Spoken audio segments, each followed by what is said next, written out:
Everyone to the Murray City Municipal Council Committee of the Whole meeting for May 13th, 2025. Councilmember Paul Pickett will be here.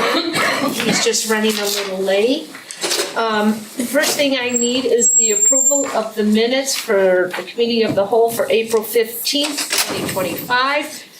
I will take a motion and a second. Was there any corrections or anything that anybody saw that needs to be mentioned?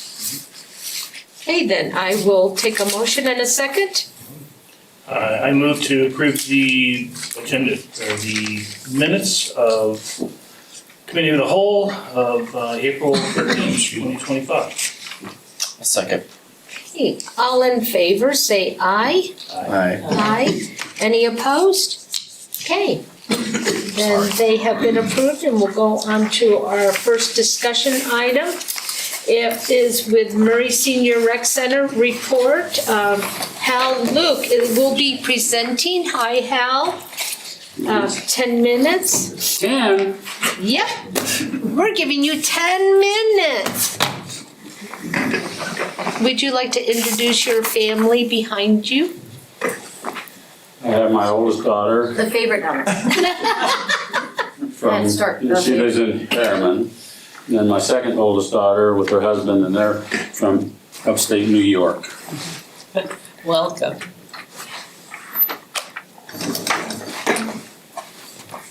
Oh, you're a pro.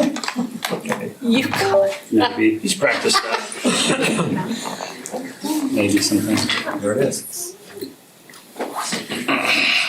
Except it didn't go well, it should have been. Okay, let's try it again. Is my time started yet? Nope. I will tell you when it will start. There we go, okay. I heard we're supposed to practice. Hal, that's not right. That's not what they want to hear. Hal, you used up my 3 minutes. Jeez, now I have no time to talk. All right. Oh dear. That's good. Okay, I love it. Now I gotta make it through there, right? Okay. Well, I thank you for being able to join me and my family this afternoon, and allowing me to tell a little bit about life here at the Murray Senior Center. To start with, if I get this thing working right, see, yeah. So on March 14th, that was a Friday, we had a special St. Patrick's Day meal. Just to spend some of your money on. Oops. Oh no, the screen is up already. Come on. There we go. And as usual, April had some nice, good table decorations out there. And some of the table decorations even there, so it made it really nice. After people kind of got settled in, the diners, then we had the, I think it's called the Scariff School of Irish Dance entertained us for about 30 minutes. And the Irish dancers are interesting people, right? They have a lot of intricacies. One of the things that's really interesting about the Irish dancers is you see them with their stiff arms. Well, one of the theories behind that is that the Catholic Church had a great influence on the people for a long time, and they didn't like the young kids holding hands and stuff, and so they made them hold their arms straight all the time so that they wouldn't do this kind of a thing. So this group was really interesting and really good help for us. Us old folks, we could see them dancing and wish we were kind of like that too. Oops, I was going the wrong way, didn't I? So, but they had a lot of different dances for us, mostly the stiff arm type thing. So it was good. Okay, then after they danced for us, then we had a meal of corned beef and cabbage and potatoes and some roll. It was a good time. We even had a few people that decided they wanted to decorate themselves as well as the event, so that was good. But everybody seemed to have a pretty good time there at the event. Then on April 16th, we had another special event called Spring Fling. I wasn't able to attend that because I was having a little operation that day. So, but as I understand, they had a good time, some good meal on it. As you can see, the table decorations had some real good, some decorations there. Oops, I got it. One of the things about this one too, I didn't get any pictures, is Ken Ui, I think UI. He's a fellow center member, and he provided the entertainment. He's a concert pianist, and has started playing at the age of 5. And so he's real great. He can play songs without even looking at the music. He's so good. But he also currently helps provide piano lessons for the center. So that helps making people. But like you see, it doesn't look like him. That's not him there. So then in April 4th, we had a 4-hour bridge tournament where we had the normal, I think this is like the 3rd or 4th annual one we had. Out of those who played, there were 24 players. One was in their under 60, one was in their 60s, 4 were in their 70s, 9 in their 80s, 7 in their 90s, and then 2 of them were over 100. So as you can see, we get some good participation out there. And in this particular event, we had a situation where Jenny was turning 100 the next week. And so they provided some cupcakes and a good time for her to help celebrate. And as we can see, we had a lot of good participation there and a lot of fun time. Well, while I was there, I had a little bit of a concern that I would just like to share here.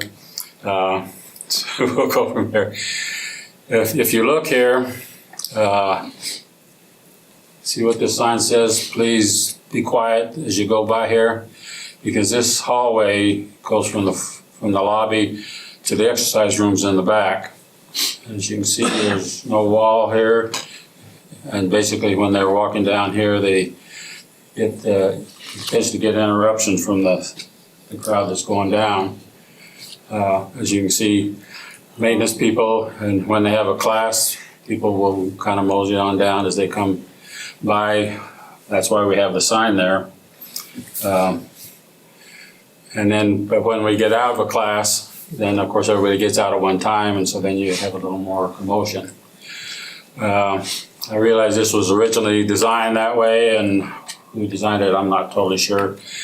But a suggestion I would suggest to you is, if possible, if we could look at maybe putting a door at one end of this room and a door at the other end, and moving this door that goes out into the courtyard, move it outside, and then therefore then we enclose this outside with a glass wall or maybe a half glass wall, because it takes an L shape here, and then it goes into this back door over here to this room, and therefore we could then have a little bit of a wall for the people to be safe.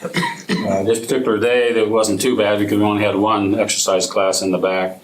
But in the mornings, they have art class there, they have ceramic classes, and there's a lot of people go in the back area for the exercise classes, and then a lot of people go into the exercise room itself. So there is a lot of commotion.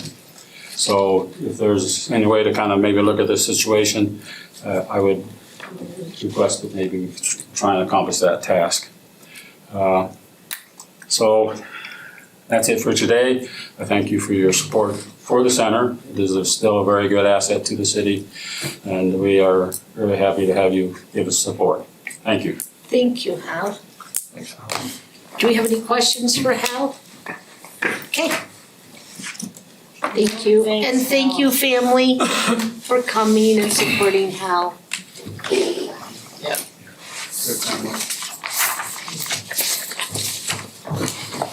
We'll see you next month, Yep. if not before. And you can stay as long as you want, or you don't have to stay, so. We'll see if we can put up with you guys. Okay, our next item is discuss resolution of the Murray City Municipal Council giving notice of intent to adjust specified portions of its wastewater service boundaries, which it has in common with the Mid-Valley Improvement District, Ben Ford. Thank you, Ben. Hello, council, good to be here. So, full transparency, this resolution, most of you have seen this before. This is a resolution that was initially passed in '23, but there was some improper paperwork that was filed, didn't get filed in time in the 30-day time frame. And so Murray City and one other entity needed to repass the resolution, so that's why we're back here. And to make it a clean process so there's no issues moving forward, wanted to just go through the whole process again. So. I thought I remembered this. Yep, they got passed, initial resolution got passed in December of '23, was when the Okay. final one was done. Okay, I didn't So- know it. Okay. For council members who have not heard what this is about Yeah. before, we'll go over it real quick, okay? So Mid-Valley has not updated their boundaries since 1947. They're making that change with this adjustment with the different entities that surround Mid-Valley Improvement District. So this resolution with Murray really affects two properties, 756 East Winchester and 6525 South Winchester, or State Street. That is the Sam's Club property. With the Winchester property, we always had it on our records that it was serviced by Murray City. Mid-Valley just had it on their records that they took care of it, which they did not. The Sam's Club has always been serviced by Mount Olympus Improvement District in their area. There's no taxation change with that one, but with the Winchester, there is a taxation change. So this clearly is just defining, I'll show you the map here in a minute, but Mid-Valley's service area does not go north of I-215. So that is. But Sam's Club is past that, and that's in Murray. They are on the south of I-215. Oh, yes, Yeah. okay. So their service area does not go anywhere north. Because that used to be I-215. part of District 2, and now it's part of District 5, the Sam's Club area. Yeah, okay. I just have to recalculate that in my head. Thanks. So that's the gist of why we were here. The slide here shows the two parcels that it affects, the two addresses that they had in their records that are being clarified with Murray with this resolution. So the process is here, we're doing the notice of intent of the council meeting tonight.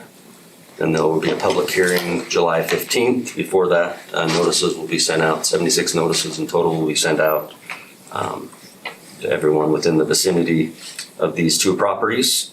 And then there will be two new resolutions passed, one approving the plat and then one approving the boundary adjustment at the July council meeting.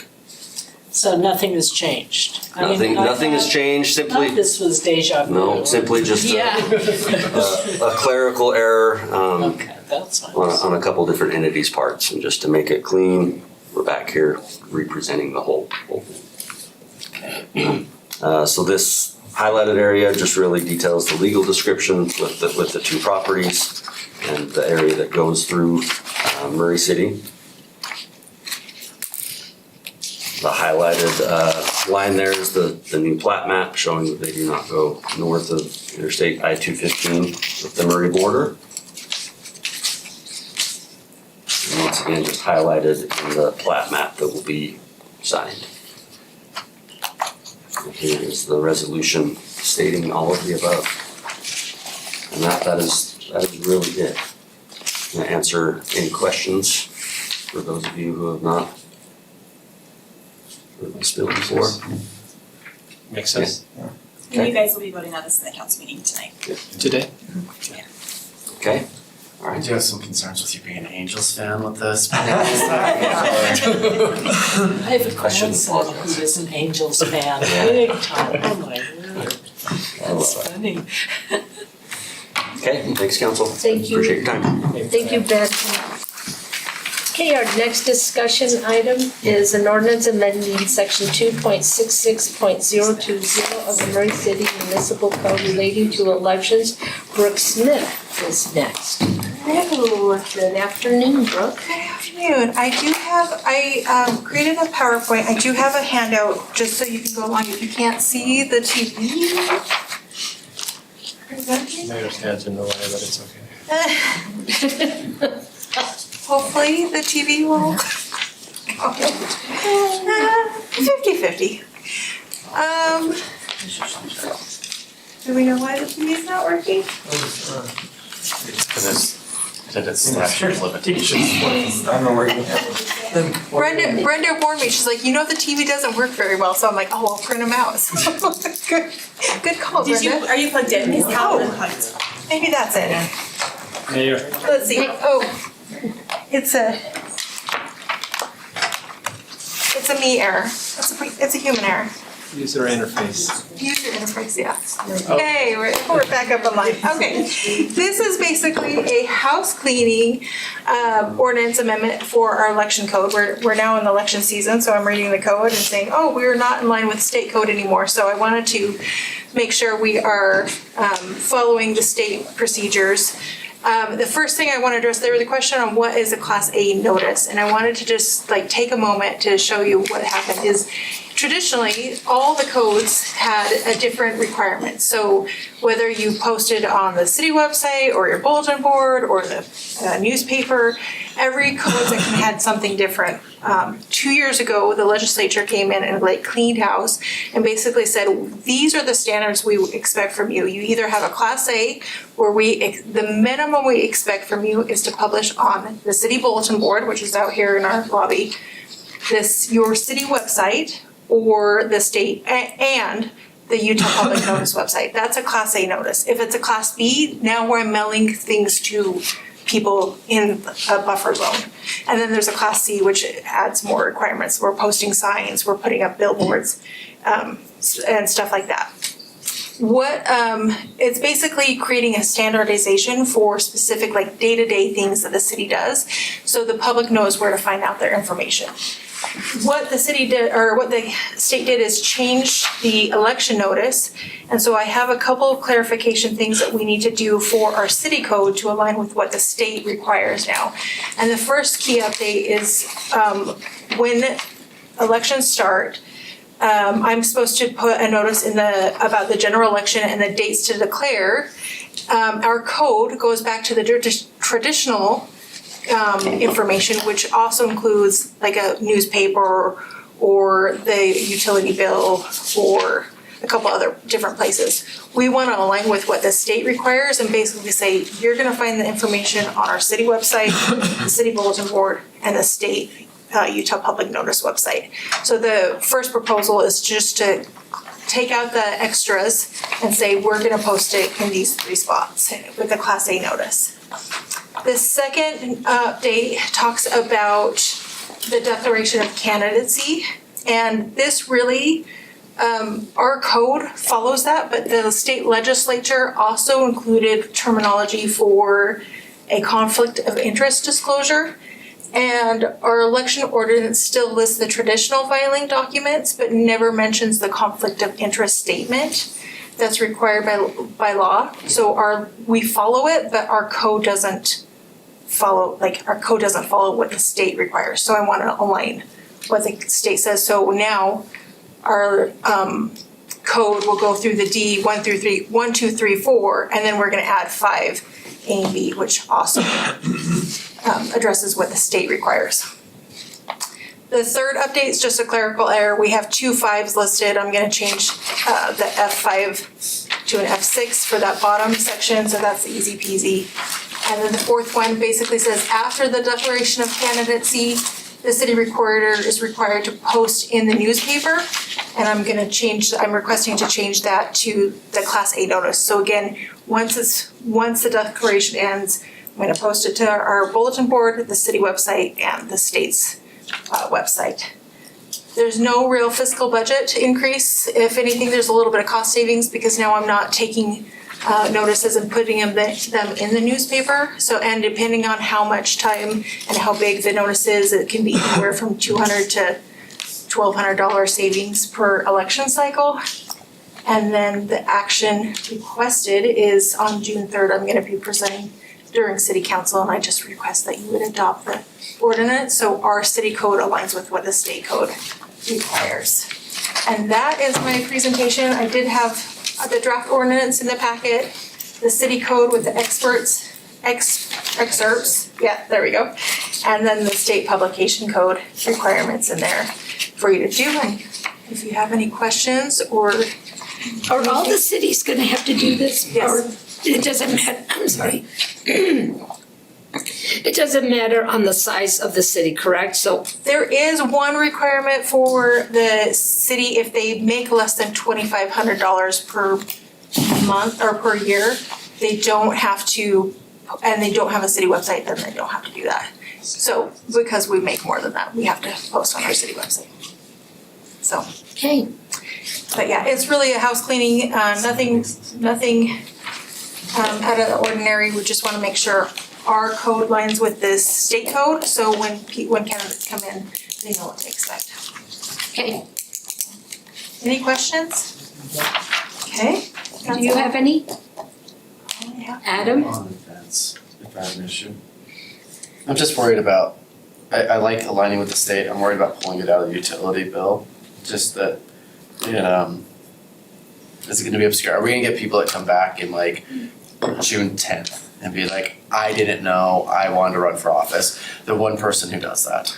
We Because don't, there's only 5 people who run for office. we don't currently practice that. It's We don't do one that of- anyway? Nope, it's one of Okay. the 5 recommendations, and I don't use that. Okay. I haven't used that in the past. Then. No, Alright. people know if they wanna run, they're very aware of. They find us. Okay. That's not the person we want in office. Especially my district.